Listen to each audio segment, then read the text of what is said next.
Have you ever heard of the JABUTICABA of politics? Everyone who sucks on me feels like they're in heaven. The fruit is Brazilian, but the term has become synonymous with political aberrations exclusive to the banana plant. Those outlandish laws, crazy ideas, and decisions that only make sense in the minds of those who've smelled marker ink. I'm a strong fruit and can even handle a beating. Now imagine if this JABUTICABA took human form. Jabataba. I'm about to tear. Not a normal form, of course, but a decaying, moldy, half-liquid, half-slime creature, like Moonrad Thundercat emerging from his sarcophagus after a barbecue with Kachaka. That's right, this walking JABUTICABA goes by the name of Lula. The man who thought he could solve the Ukraine war with craft beer, now wants to face Trump's tariffs with JABUTICABA, literally. It's like trying to put out a fire with gasoline and still complaining about the fire. Welcome to Bananal, where absurdity is no exception, it's government policy.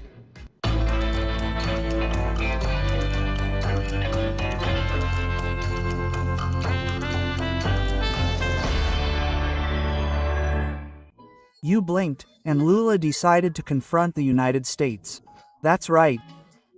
Out of nowhere, the man who can't even negotiate with Congress decided he was going to face the empire. The greatest power on the planet, with his chest out, no vest, and an ego the size of Brazil's public debt. And what was our great diplomat's brilliant strategy? Simple. Provoke the Americans, believing he'd be protected by the Eastern sugar daddies Putin and Xi Jinping, a sort of Cold War version of Lula between two loves. But while he was delivering his "we don't need the dollar" speech, his allies backed down. BRICS' idea of a common currency was Lula's, says Russia. Yep. Russia, which in theory was more at odds with the United States, jumped ship and even spilled the beans. Trade without the dollar is Lula's idea, not ours.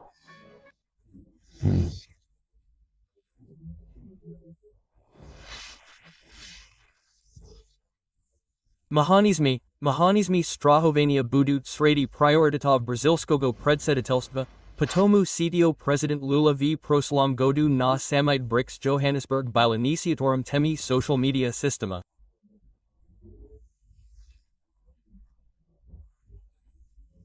Imeno v otvet na etu iniciativa, Zakreplenu v deklarasi Johannesburga, Rabitali Ministry Finansov, Rabitali Glavi Centralni Banks, like the scene, progress to the scene.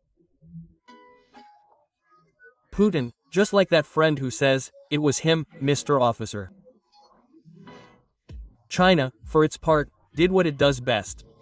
Negotiate quietly, lower the tariff, and pretend it didn't even hear the provocation. After BRIC without Xi Jinping, the Brazilian government cooled off on immediate agreements with China. And India? Oh, India had already kicked the idea of collective anti-Americanism to the curb from the start. It joined BRICS out of politeness, but when push came to shove, it was on Uncle Sam's side with a milkshake in hand and a wry smile. The United States and India are negotiating a trade agreement that could reduce tariffs to less than 20%. As a result, the alphabet soup of BRICS became BWOW. The letters R, I, and C fell out faster than a left-wing activist fleeing a debate with Nicolas Ferreira. And there remained Lula, the great lone hero of the imaginary revolution, being demoralized by Donald Trump, who with a single sentence sent the whole of Brazil into a panic. Leave Bolsonaro alone. It was enough to collapse all that global fantasy against imperialism. Lula thought he was leading an alternative Justice League, but it was more like a geriatric version of the Breakfast Club, without breakfast. Most ironically, Nove Dados tried to play the international bully at the very moment the entire world is trying to negotiate with the United States. Strategic stupidity with jokes about narcissistic outbursts. A diplomatic spectacle worthy of a golden raspberry. In the end, the message was delivered. If Lula thought he was playing war with bricks, friends, he discovered it was a real estate bank, and Trump just bought all the houses on Paulista Avenue with a 50% tax. The truth is that Lula, the man once called a political genius, a father of the poor, and even a warrior of the Brazilian people, is now nothing more than a mix of Macunaíma, Alzheimer's disease, and the uncle of the pave after his third glass of dryer. On Friday, he proved once and for all that his last brain cell quit and fled to Uruguay. The spectacle was a closed rally attended only by domesticated activists, where the nine-finger foamed at the mouth against Donald Trump, Jair Bolsonaro, and his son, Eduardo. All that was missing was beating up an inflatable doll and kicking the air. Then came the slapstick moment. Lula mocking Eduardo Bolsonaro, saying he went to the United States to ask Trump for help. What a sad image, because the thing sent a son who was a congressman away from the chamber to go there and beg. Hey Trump, for the love of God, Trump, get out of here, my father, don't let my father go to jail, of course. These people need to be ashamed. They need to be ashamed.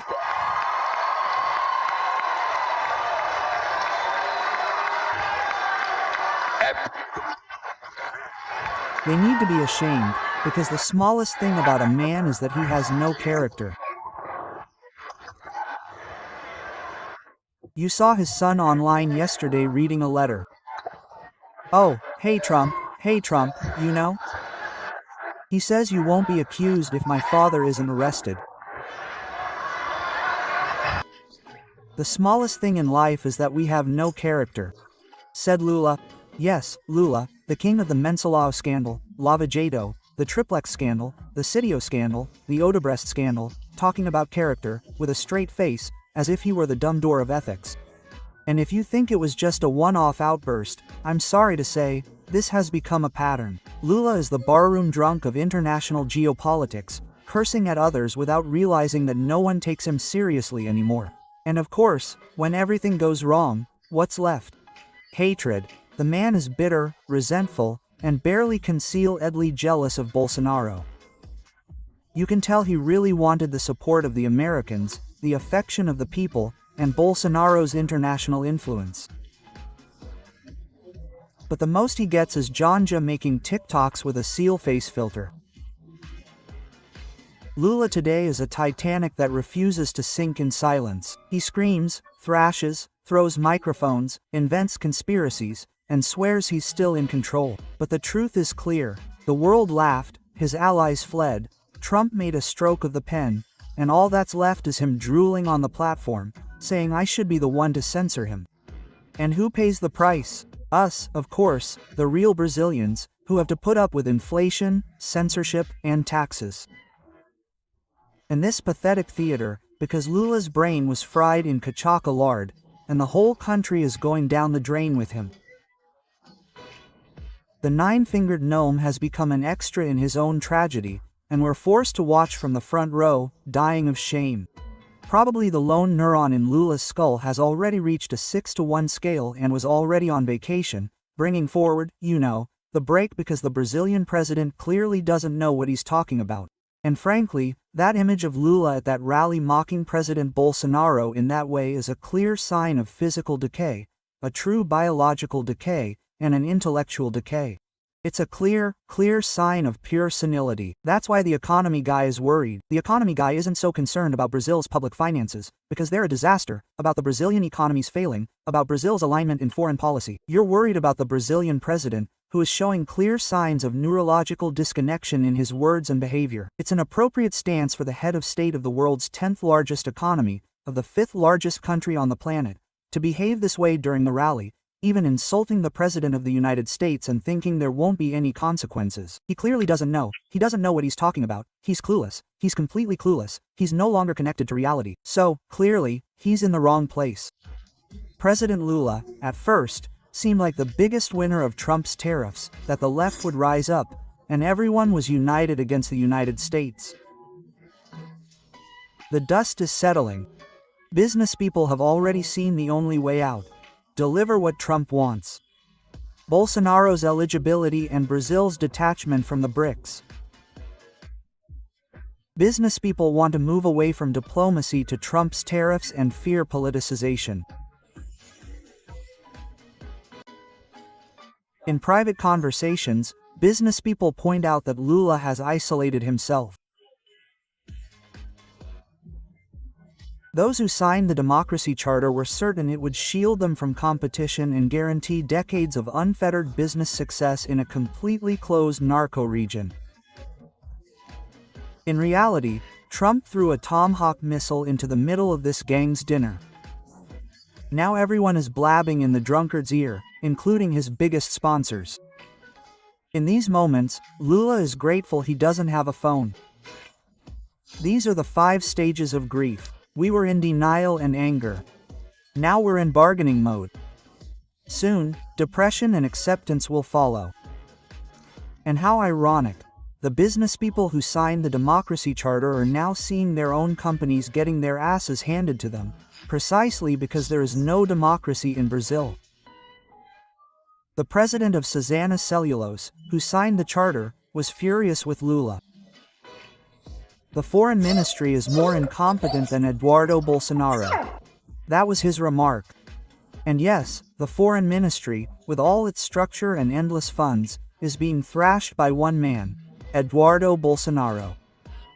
Yes, despite all the mockery of the 9-fingered drunkard on the platform, Bolsonaro's number 3 is giving Lula nightmares. And most humiliatingly, he doesn't even care about Lula. His target is Alexander Glande. Lula is on the ropes. He's loving this whole mess with Trump because, firstly, he sees the possibility of somehow rallying the Brazilian people to unite to boost his popularity against a common external enemy. And secondly, right, Celso Amorim, his dream is to push Brazil onto another axis, the axis of evil, right, the axis that doesn't respect freedoms, to dissociate itself from the United States once and for all. That's these people's dream, right? Despite all the culture, history, and values we share with the United States, which has always been the beacon of freedom, the benchmark for democracy. So, stop giving Lula the thumbs up. He's just a drunk on the street, dying at the end of an administration. The problems we need to solve, right, that caused this huge tariff, a 50% more ICE tariff, or in the regulation of big tech, the election without opposition participation, and the election that may, once again, not be clean and transparent next year. So, all of this is more ICE and the Supreme Court, not Lula. And regarding the incompetence of the foreign ministry, it's so blatant that even the mainstream press has noticed how strange it is that our diplomacy hasn't established a channel of communication with the American government. It's very strange that Brazil as a country, the size of Brazil, is the leading regional country in Latin America, isn't it? Well, our Minister of Foreign Affairs doesn't even have a formal or informal meeting with the American Secretary of State. You never see Minister Mauro Vieira meeting, talking, calling, or engaging in any kind of dialogue with Marco Rubio in the United States. So, all of these are indicators that our diplomacy hasn't built bridges, hasn't established channels of communication with the American government. And does anyone in this mismanagement know how to speak English by any chance? Or at least behave like a civilized person? It's not strange, it's planned, it always has been. This is Hugo Chávez's plan, which he did exactly this to isolate Venezuela from Western democracies and leave it on its knees before Russia. Brazil is no longer a leader of anything. Argentina has already taken that place, and soon we'll be just another dictatorship around the world. Unless we do what the business community is already pressuring the regime to do. What to do? What's the way? Paulo Figueiredo outlined and even showed the way for anyone who wants to resolve this issue. And I've already said it, and I'm doing it here publicly. President Hugo Motta and President Davi Alcumbre. I personally sit you down without a Itamaraty in the West Wing of the White House to discuss this possibility.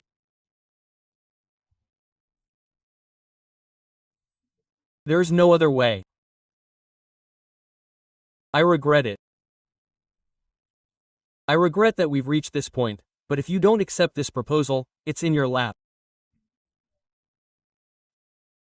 It's more than clear. And you had the foreign ministry with the entire Brazilian state apparatus moving in one direction, and Paulo Figueiredo and Eduardo Bolsonaro moving in another. Who was more effective? Your diplomatic channels no longer work. It's downhill from here. I warned you there would be weeping and gnashing of teeth. I saw the subliminal message on Paulo Figueiredo's desk. It's to soften the blow coming to the regime. Hugo Motta and Davi Alcolumbre should take this seriously. After all, the inaction of the National Congress, especially the Senate, is the main cause of everything bad that's happening in Brazil. Therefore, that's where the solution must come from. And if you doubt that the solution lies in amnesty for political prisoners and the restoration of Bolsonaro's rights, the director of the United States Economic Council himself says that tariffs on Brazil are higher due to the case against the Brasileiro.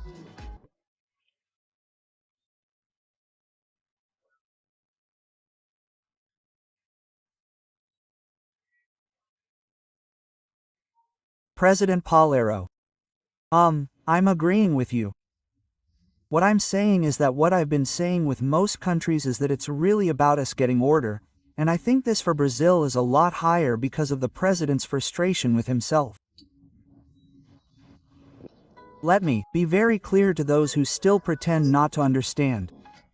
This is not an economic issue, but a clear reaction to the abuse of the human and fundamental rights of the Brazilian people. He made it very clear. Any other argument they come up with is pure dissimulation. In fact, these are not tariffs, they are already real sanctions.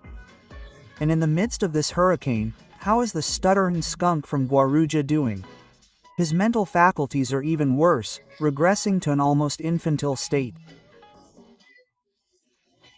After raging against Trump on Friday, today some reptilian part of the Bebum's brain realized he has no way to win and activated the street drunk's comrade mode, the friendly, harmless one, very different from the aggressive one of a few days ago. In a video that appears to have been scripted by a Maria do Rosario who hasn't taken her Taj Black medicine for a week, President Lula decided he'll resolve the crisis with the United States with Jabuticaba. Yes, you heard right, Jabuticaba, the little fruit, the one that grows attached to the trunk of a tree, just as certain ideas grow attached to poorly irrigated brains. With a look that mixed boredom with cachaca for breakfast, Nove Dados said he'll bring Jabuticabas to Donald Trump because, according to him, no one gets in a bad mood eating Jabuticaba. The logic is simple.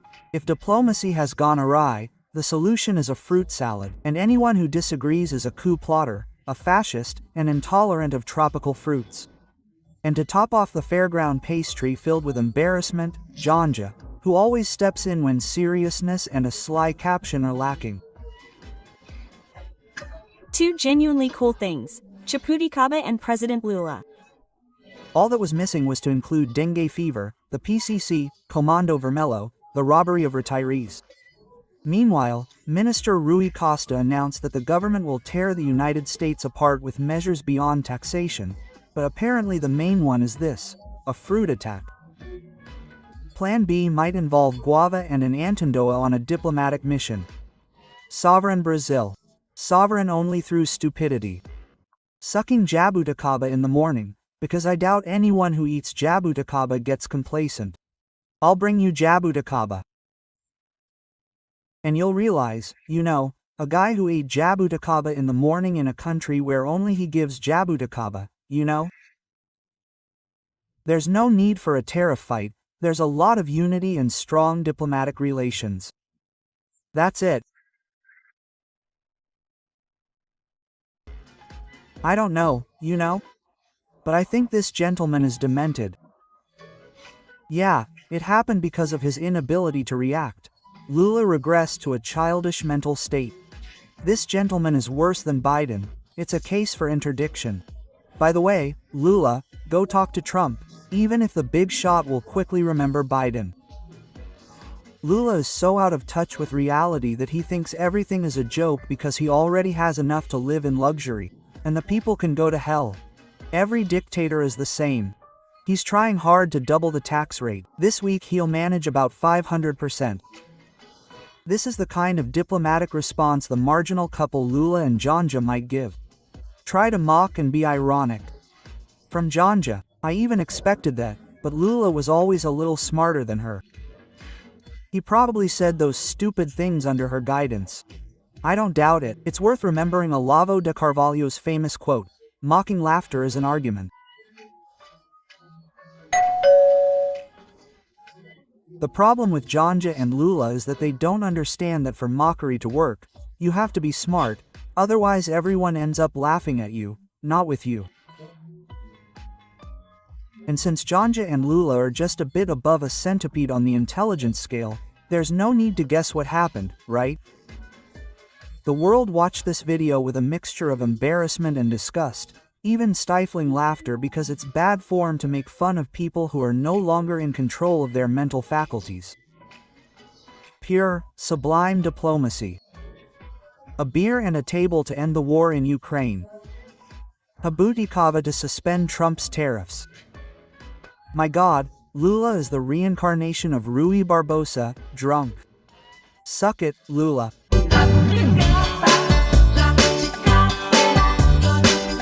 We also like mortadella bread.